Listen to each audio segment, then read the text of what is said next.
இந்த இயக்கத்தை சார்ந்தவன், அந்த இயக்கத்தை சார்ந்தவன், இந்த ஜமாத்தை சார்ந்தவன், அந்த ஜமாத்தை சார்ந்தவன், நீ சுன்ன ஜமாத்து, நீ தௌஹீத் ஜமாத்து, எந்த பிரிவினையும் இல்லை. எல்லாரையும் நேசிப்போம், எல்லாரோடையும் பழகுவோம், எல்லாரோடையும் சலாம் சொல்லுவோம், எல்லாரோடைய இணக்கத்தை இருப்போம். உன் கொள்கை வாங்கிட்ட, என் கொள்கை என்கிட்ட. கொள்கையில வேணா நீ முன்ன பின்ன பேசிக்கலாம், அதெல்லாம் நம்ம பெரிய பிரச்சனை இல்லை. அதை பேசி சரி பண்ணி இணக்கத்தை ஏற்படுத்தி கொள்ளலாம் இன்ஷா அல்லாஹ். அல்லாஹ் நான்னா அதனால நம்ம பிரிஞ்சிருக்கிறதோ, அதனால வெறுப்புணர்ச்சியா இருக்கிறதோ, அதனால சலாம் சொல்லாம இருக்கிறதோ, அதனால என் வீட்டுக்கு நீ வராம இருக்கிறதோ, உன் வீட்டுக்கு நான் வராம இருக்கிறதோ, இதை விட உச்சபட்சமாக எதெல்லாம் நடக்கிறது. வீட்டிலே மௌத்தாகி விட்டால் ஜனாசாவில் கூட கலந்து கொள்ளாத ஒரு முன்னிலை இன்னைக்கு ஏற்படுதா இல்லையா?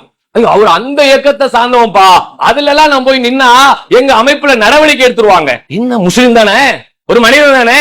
நபிகள் நாயகம் ஸல்லல்லாஹு அலைஹி வஸல்லம் அவர்கள் முஸ்லிம் அல்லாத ஒரு ஜனாசாவை கொண்டு செல்லும் போது கூட எழுந்து நின்றார்கள். அதற்கு மரியாதை செலுத்த வேண்டும் என்று சொல்லி தந்த இந்த இஸ்லாத்திலே பிறந்து வளர்ந்து அதை மக்களிடத்திலே சொல்லுகிற நாமே அதை நடைமுறைப்படுத்தவில்லை என்றால் வேற யார் செய்வா?